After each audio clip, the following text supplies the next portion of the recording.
Hola, ¿qué tal? Nosotros somos del Colegio de Psicólogos del Estado de Campeche y Región Maya y el día de hoy vamos a hablarles un poquito acerca de neuropsicología. Yo soy la psicóloga Araí Soy el neuropsicólogo Miguel Ángel Chucasca. y vamos a estar compartiendo esta cápsula.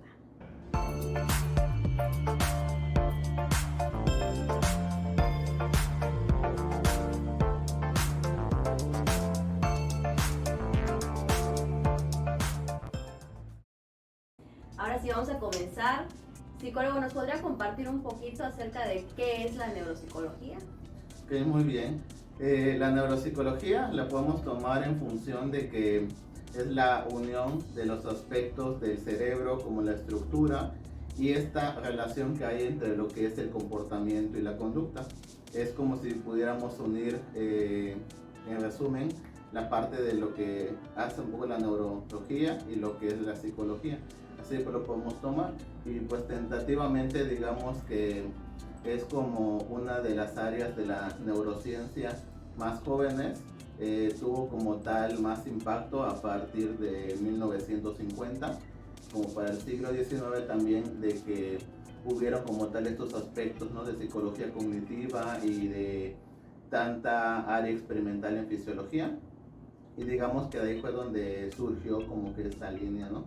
También pues podemos comentar que entre ellos actualmente pues se conoce como el padre de las neurociencias a Santiago Ramón y Cajal, ¿no? Que inclusive tiene hasta su museo Cajal por ahí, donde para que les guste también la parte de obras de arte, pues ahí tiene la parte de los dibujos de las neuronas y todo eso que él pudo como visualizar. Y un poco más en el área de la neuropsicología, pues encontramos a Alexander Romanovich Luria, que pues como tal no solamente aportó a la línea de evaluación, sino que inclusive a la parte de rehabilitación. Entonces digamos que como que es la parte de la gama que maneja la neuropsicología y pues tiene sus variantes, ¿no? Está la experimental, está la cognitiva, la clínica, entre otras variantes que pone, inclusive ahorita la más mencionada es también a nivel forense. Ok. Y creo que como usted comenta, ¿no? Como que es algo nuevo también que se empieza como que a sonar también como ya en la sociedad y todo esto. Entonces nos gustaría saber un poquito más también a qué población va dirigido, porque a veces también de repente hay ciertas áreas que la gente o se pueden encasillar en que solamente es para un público infantil, etcétera. Entonces cuéntenos un poquito acerca de qué poblaciones abarca esta área de la neuropsicología. Sí, es una pregunta como muy importante, porque ciertamente a partir del estudio general, pues sí nos podemos enfocar como precisamente en alguna temporalidad, ¿no?, a través de las edades, pero tentativamente en el área de neuropsicología se pueden manejar como variantes de edades desde la infantil hasta adulto mayor.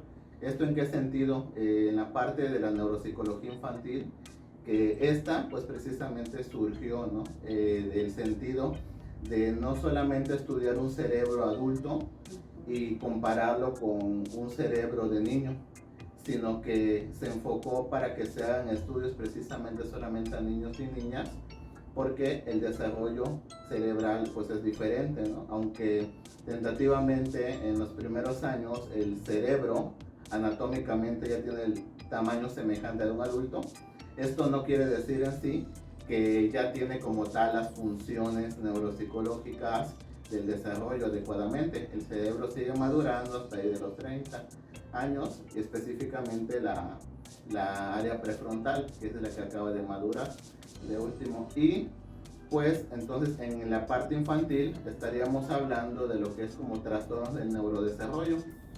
Tenemos por ahí a los más conocidos, ¿no?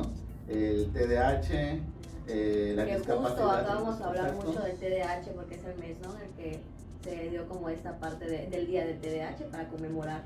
Exactamente, ¿no? Entonces es una de las áreas importantes que tiene. Otra sería como la discapacidad intelectual, trastorno del espectro autista, y pues ahí también tenemos a los trastornos específicos del aprendizaje, entre variantes, ¿no? Y en la parte del adulto podríamos encontrar a lo que son como tal las patologías neurológicas, están como tal las afasias, que estas tienen que ver más con un trastorno del habla, las apraxias, que tienen que ver con trastornos del movimiento, sobre todo en la ejecución a la orden, las más conocidas. Por otro lado, las agnosias, que estas tienen que ver con una incapacidad para la detección precisamente de alguno de los sentidos, por ejemplo a nivel del tacto, a nivel del gusto, la agnosia visual, la agnosia auditiva y otras variantes. Y también de las más mencionadas como trastornos neurodegenerativos. Si una persona tuviera un accidente cerebrovascular, pues nosotros nos encaminamos a evaluar qué efectos o secuelas hay por ahí. Y también como las más conocidas de trastornos neurocognitivos menores y mayores, como lo es antes conocidos como demencias, Alzheimer, ¿no? Claro. Ese es uno de los más típicos o más clásicos, y también hay que entrar como para revisar a ver qué fueron las alteraciones que hubieron más significativas. Claro, y esto que nos menciona creo que es muy importante, porque de repente hay mucha gente que no sabe con qué especialista acudir para ciertas cosas, ¿no? Para ciertos casos. Por ejemplo, esto del TDAH o esta parte como de los accidentes, o cuando sucede algo, de repente la gente va con algún psicólogo general, pero no sabe que hay diferentes áreas para tratar como este tipo de problemáticas o patologías, ¿no? Entonces ahorita que nos cuentas esto, ya nos podemos dar como un poquito más de luz en con qué especialista deberíamos referir cuando tenemos alguna situación pues que tiene que ver con el neurodesarrollo o en general como esta parte más ya del cerebro, ¿no? De cierta forma, o las áreas.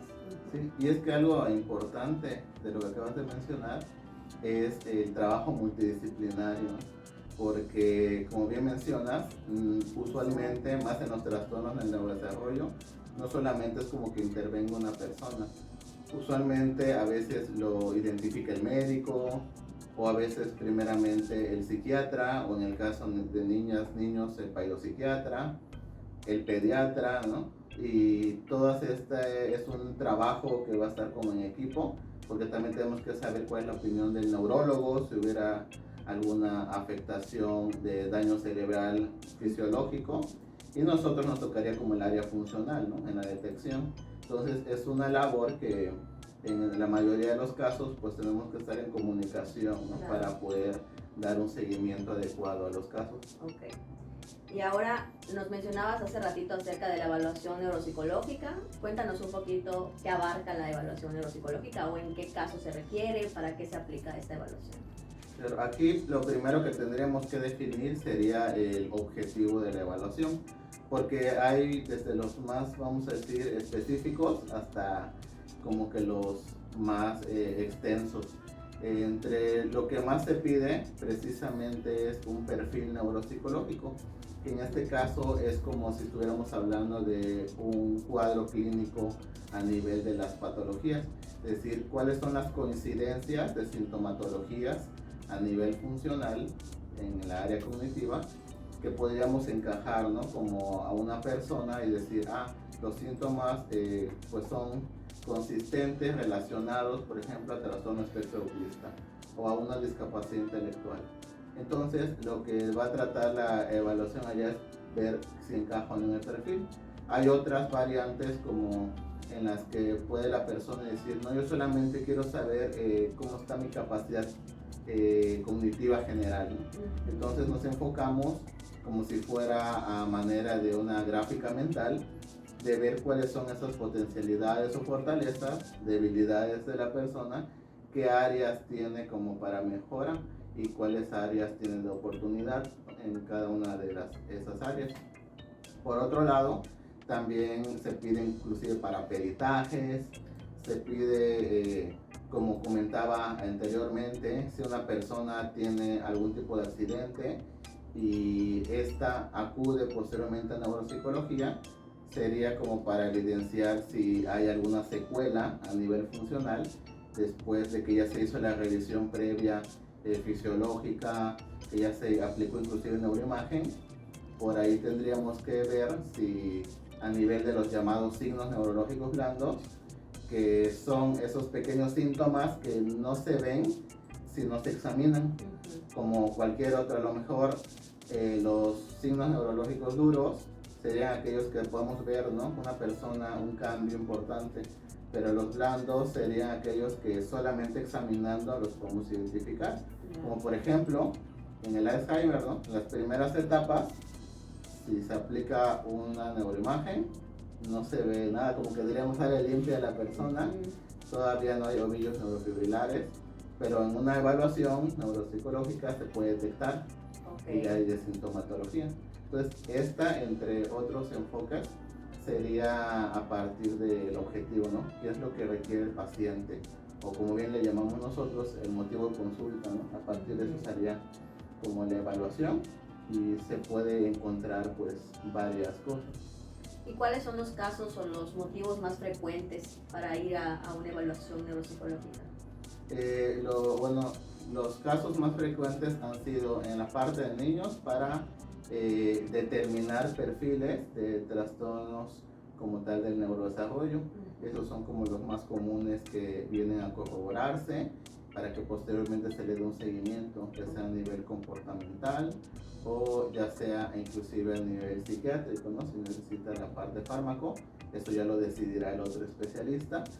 Y en el caso de adultos mayores, han sido más por casos de revisar si hay alguna secuela a partir de un accidente.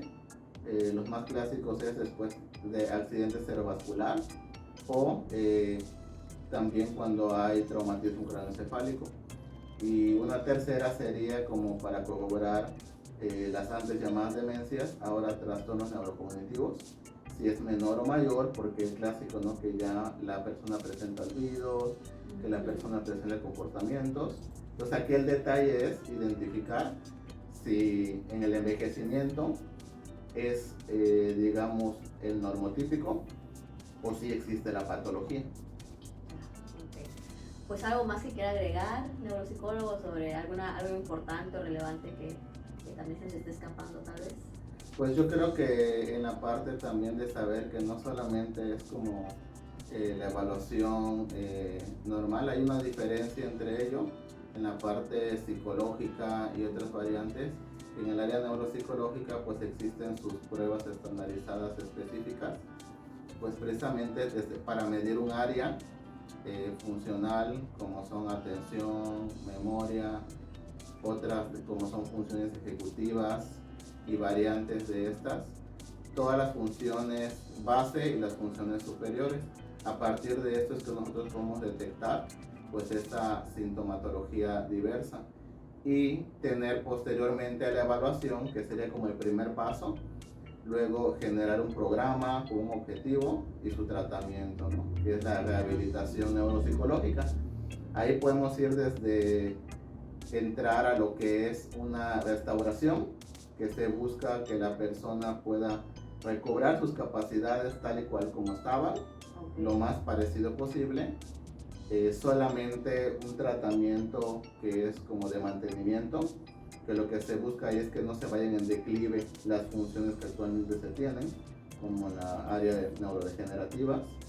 Y el otro lado sería la parte de lo que es ayudas externas, que eso se denomina como por compensación. Digamos un ejemplo, cuando la persona a lo mejor tiene amnesias, que son la parte de alteraciones de la memoria, y entonces utilizamos recursos externos, por ejemplo la agenda, la Alexa actualmente, entre otros dispositivos que nos ayuden como tal a eso, a compensar una función que ya no tenemos porque está muy alterada, pero que algo externo nos está apoyando a dirigirnos y a trabajar lo más normalmente posible en la vida diaria, siguiendo lo que se llama modelo ecológico, que la persona pueda tener su vida diaria o inclusive la vida laboral lo más semejante a como la llevaba antes del accidente o la situación.